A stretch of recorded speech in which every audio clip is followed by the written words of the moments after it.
How will we address the climate crisis? Climate One with Greg Dalton brings together advocates, influencers, and policymakers in empowering conversations that connect all aspects of the climate emergency, the individual and the systemic, the scary and the exciting, to help you understand the most critical issue of our time. Because addressing the climate crisis begins by talking about it.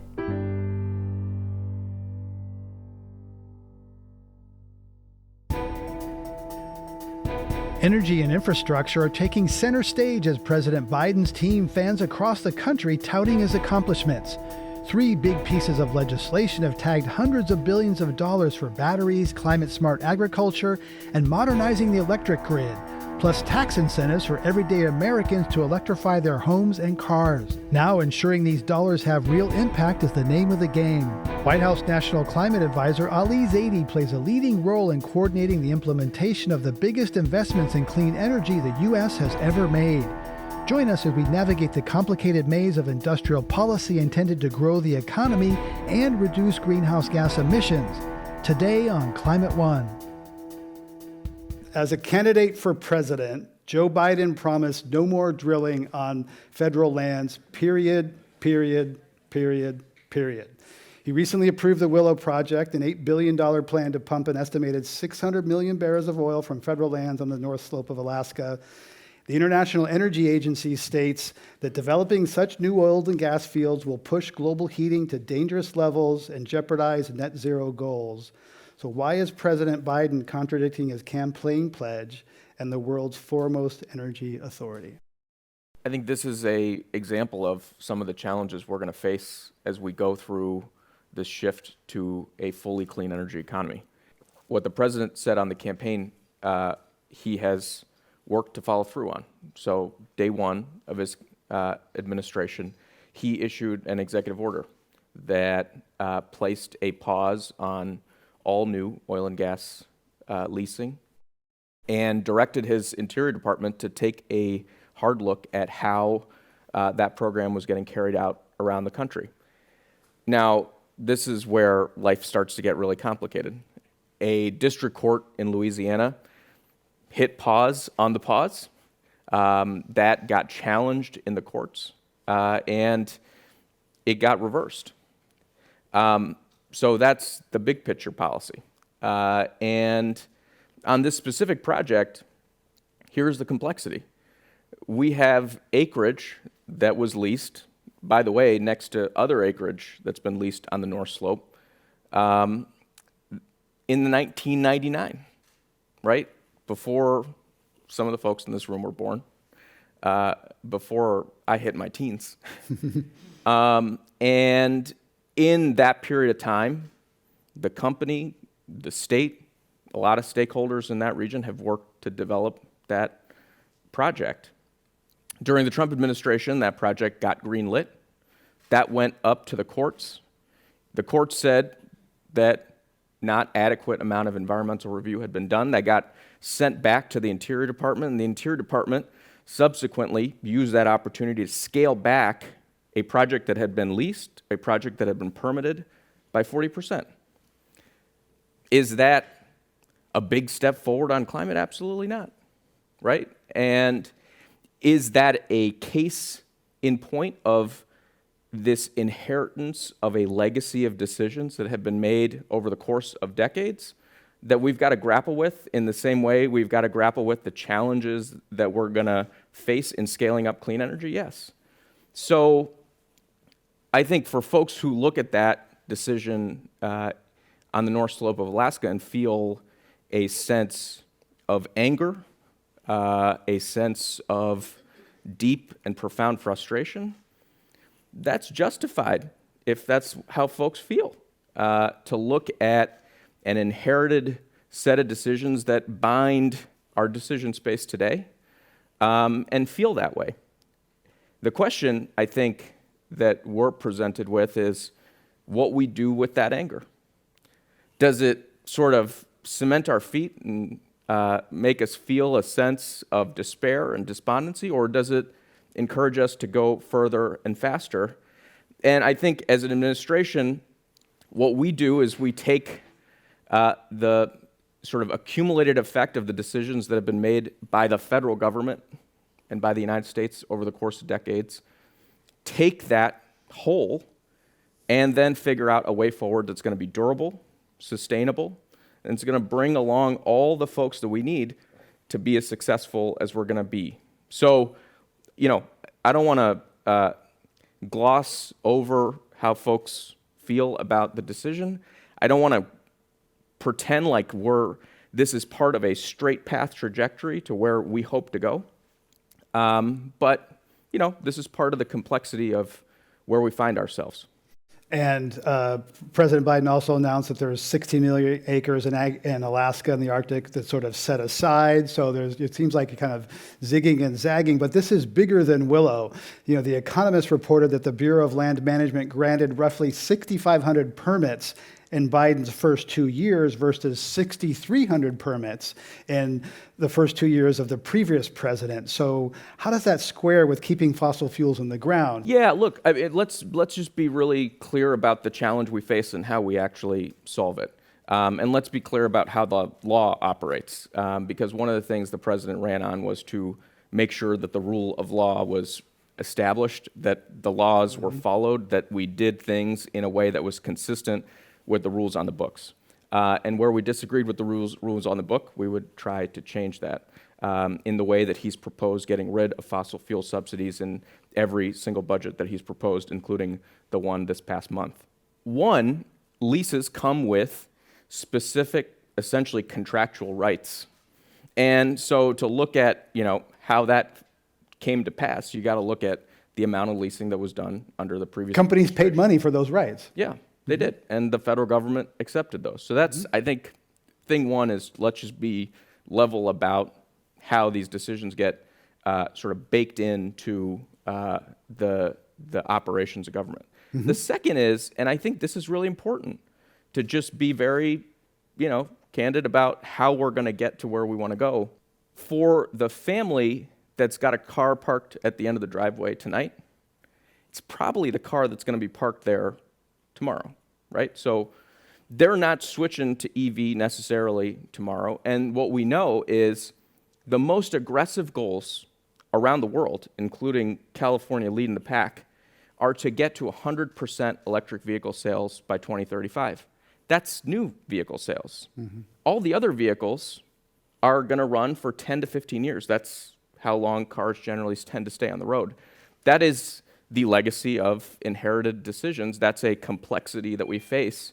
But the implication of that is that even after 2035, as long as those vehicles are on the road, and it's probably going to be a lot of folks who are low and moderate income, they're going to have to fill up at the gasoline station. Oil and gas isn't going away anytime soon. And, I think we'd love to be in a world where there's a single switch to flip, but the reality is there are 250 million vehicles on the road. And because of decisions that have been made by a bunch of folks over the course of decades, most of those 250 million vehicles are internal combustion engine. Under the Biden administration, we've doubled the number of charging stations that line our highways.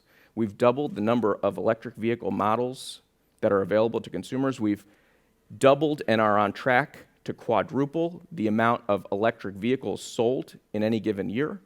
We're massively, massively changing our capacity to make those vehicles in America. So we're going incredibly fast, and we're picking up pace every single day to spur that clean energy transition.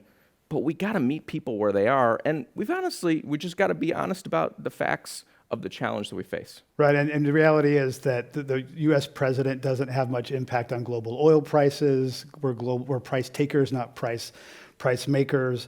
And much of the environmental movement attacks and villainizes energy supply. And that makes for good fundraising and political campaigns. Less is said and done on the demand side. How do you think about the supply and demand of energy as you navigate through this messy and necessary transition? The way, and the president said this at the beginning of the invasion of Ukraine, when the global energy markets were in shock. Turmoil, yeah. He got in the Roosevelt room of the White House and he said, I'm going to do everything we can to support our brothers and sisters in the Ukraine. But let's be clear. True energy security is not at odds with climate security. True energy security is actually coextensive with it, because the way we get there is by accelerating the deployment of clean energy technologies. So the way we, end our dependency on fossil fuels to propel the economy is by making these technologies cheaper, by making them more affordable, by making them more accessible all around the country. That's part of the reason I'm here in the Bay Area, was a chance to meet with folks from Habitat for Humanity and Grid Alternatives coming together to make it so that solar on your roof or a charging station in your garage is not something that just rich folks can access. And that's something President Biden feels so much in his core. That's why when he went and pushed for an electric vehicle tax credit in the Inflation Reduction Act, he didn't just push for one for new vehicles. He recognized for a lot of folks, a new car is not on the table. So he created a first ever used car electric vehicle tax credit. $4,000. $4,000. And the Inflation Reduction Act offers an assortment of tax incentives to individuals and companies. Rewiring America publishes some good consumer guides on home upgrades. And for those who haven't seen, pretty interesting, Stacey Abrams now works for Rewiring America. But information on EVs to qualify for tax credits is complicated. There's some uncertainty out there which cars qualify. I went to the Department of Energy and they linked me to the IRS. And so what can people qualify for today to run their lives on renewable energy? And what's the federal government doing to get information easily usable into people's hands? Cleanenergy.gov. That's the place folks go. You go to cleanenergy.gov and you see the picture of a house, and you see all of the things that you can swap out, when they're due for replacement, and how the Biden administration has secured a combination of rebates and tax incentives to help you do that. Whether it's switching to an electric stove, whether it's swapping out that HVAC system for a heat pump that runs on electricity, not natural gas, or whether it's getting an electric vehicle. You click on the thing, and it will tell you how and where to go to qualify for those things. Now, that's not as easy as we need to make it, right? We need to work with auto dealers, because that's the place a lot of folks are interfacing with the marketplace. We need to work with contractors, HVAC contractors, and we need to work and lift up the workforce that's going to do all of this work. So that's why, when we rolled out a lot of these incentives, we made sure to have the IBEW, the Electricians Union, the UA, the Plumbers and Pipefitters Union at the table so that they can be part of both the economic upside, but also helping deliver the good news to consumers that these are technologies that they are no longer for somebody else. You can afford them. And that website again is? Cleanenergy.gov. Thank you. I might actually remember that. The White House visitor logs recently were released, as they are periodically, and it was noted that John Podesta, who works in the White House with you, met with the CEO of Exxon. I'm curious what you can tell us about that conversation. And more broadly, what is the administration approach toward these fossil fuel companies that on the one hand are lobbying against electric cars? The American Petroleum Institute is lobbying against EVs because that's a threat, but they're big and powerful, and they're going to be here. They're not going away. So what's the approach to engaging with the super majors? We've got to engage with folks in every sector of the economy.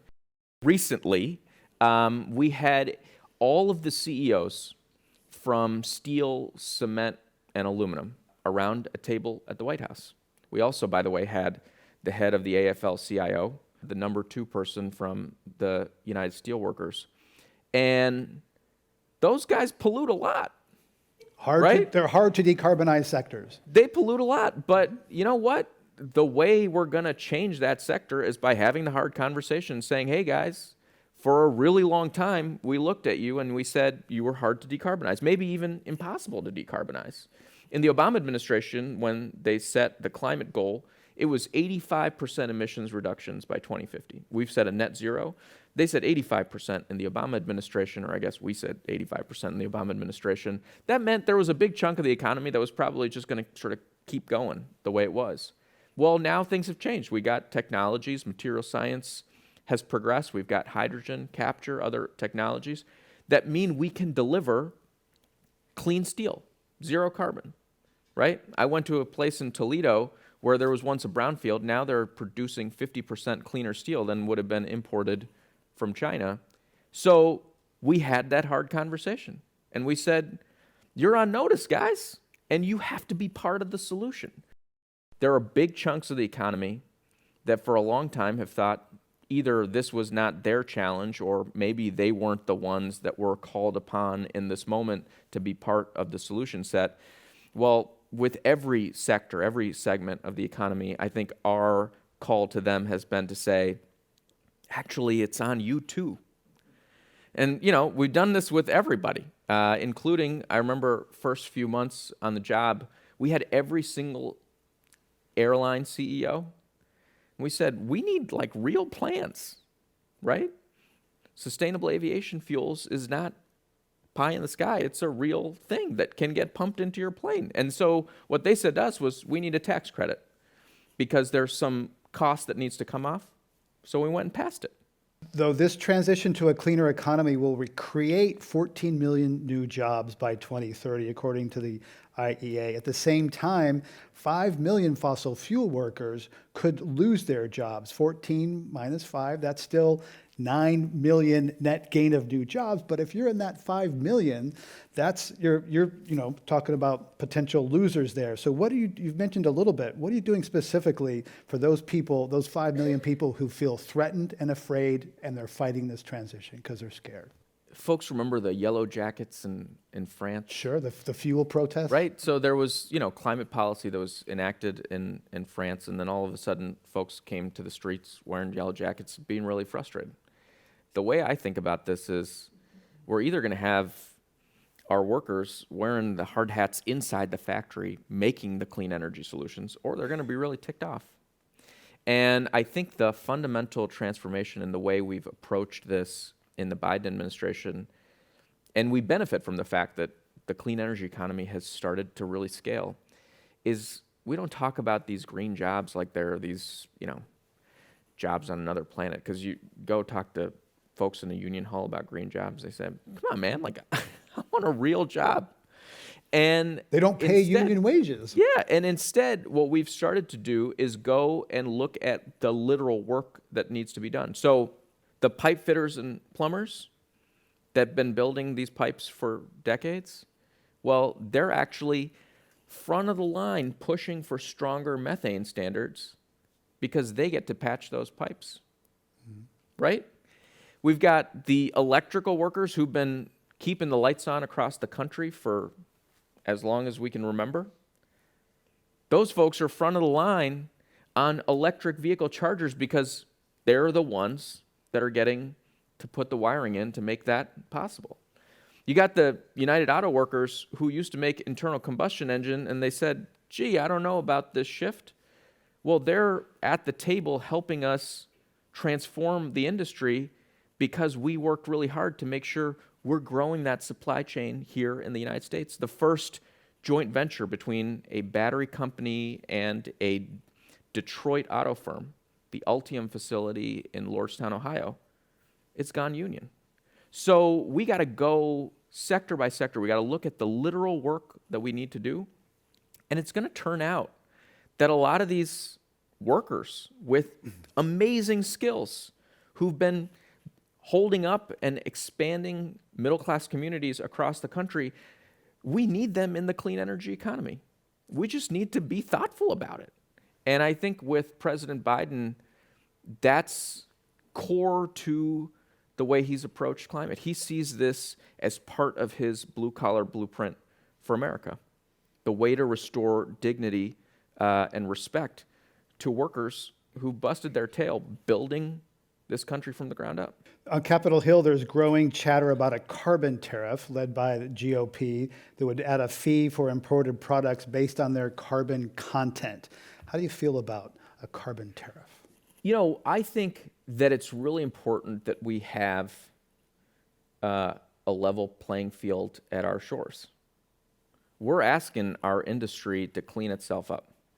We have now on the books standards that help us reduce methane emissions, hydrofluorocarbon emissions, cross-state air pollution emissions, things that contribute to ozone, particulate matter. And that means our industry is cleaning up. We need the rest of the world to do the same thing, right? We don't want to flood in dirty products from overseas. And so I think there are going to be different approaches to how to do that. But on the border mechanisms, the president brokered the first real trade deal around carbon emissions embodied in products with the EU on steel and aluminum. And the details are getting worked out, but the first ever carbon border arrangement around steel and aluminum. So, I think that's going to be an approach. I think buy clean programs at the state and federal level that incentivize clean products, that's going to be important.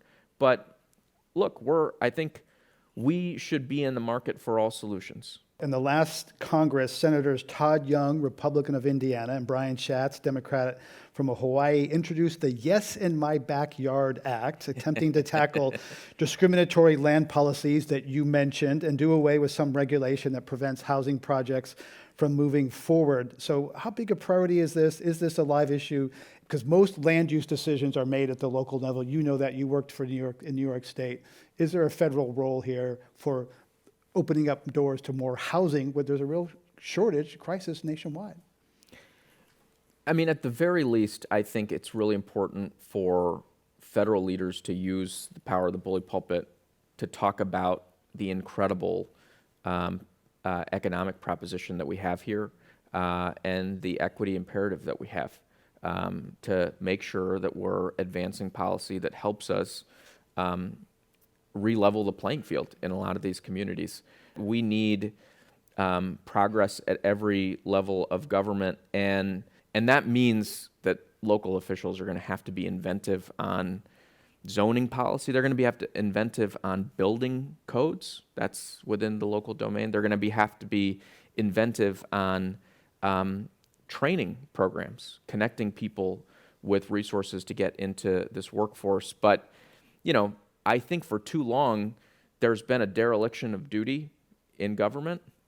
It's why we've got all of this baggage to deal with. I was born the first year the world hit 350 parts per million. So there's been a really long period of time when people have just been watching it go from 350, 375, 400, and so on.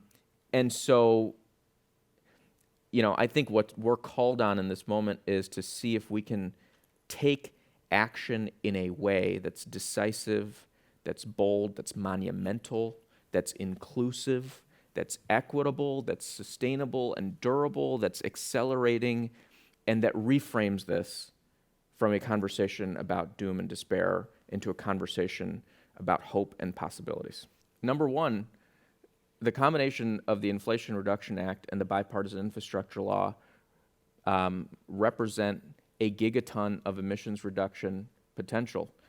They're putting us on track to cut our emissions in half by the end of this decade, not some future time far away. The Inflation Reduction Act on its own is 10 times larger than any bill that Congress has ever enacted on climate change, 10 times bigger. So if you're used to taking 2 feet stride, think about a 20-foot leap, right? It's a dramatic change in the level of ambition. The amount of investment into environmental justice used to get measured in millions of dollars. I used to work in the budget office in the Obama-Biden administration. We, between these two bills, are investing over $100 billion into environmental justice, the largest ever investment into Superfund and brownfield cleanup, a climate bank, $27 billion aimed to create opportunities specifically in disadvantaged communities. And this stuff isn't like change way far on the horizon. The amount of investment we've seen triggered by this policy means that by 2030, the U.S. will be capable of producing 13 million electric vehicles worth of batteries. That's a really big deal. We sold 16 million vehicles total last year. So think about the pace of the transformation. We have increased, by the end of his first term, we will have increased our ability to manufacture solar panels by 8x. We're conserving land. We are dealing in the agriculture sector, 60,000 farms, 25 million acres of farmland in the U.S. signed up for climate-smart agriculture. So, you know, if you're a climate voter in 2020, you did what everyone bet against was possible. For decades, what had seemed completely out of reach, that every single sector of the economy would be now lined up with irresistible economics, driving towards decarbonization, and that we'd be doing it in a way that's centered around workers and communities and justice. I don't know what greater evidence there is of democratic power in propelling a system that had run on emissions for decades towards decarbonization. I don't know what greater evidence there is of the power of people organizing in that moment. And as we look to 24, it reminds me of during the 2020 election, I sat here with Jay Inslee and Tom Steyer, who were the climate candidates in that campaign. They had the boldest plans at a time when the Democrats were trying to outdo each other. And Joe Biden was the moderate guy who wasn't going to do very much, right? Let's admit it, Biden's climate plan was not exciting anybody. It was Steyer and Inslee. If you'd said to me we'd be sitting here today in 23 with billions and billions of dollars, all this done, I wouldn't have believed you. So just a little perspective, and thank you very much for coming here. But can I just say, sure. Can I just say, the same president that got to go give a State of the Union address and say, I delivered on climate, in 1986 and 1987, he was the same guy who was in the United States Congress trying to advance, and did advance, the first piece of climate legislation. So yes, we had an incredibly healthy debate in the Democratic primary. I think it lifted everybody's ambition. By the way, I think the movement and the young people did the most in lifting our sights and helping us see the possibility. But we got a good guy in the Oval Office who's delivering. Thank you. We've got a good guy here advising him. Thank you, Ali Zaidi. Thank you very much.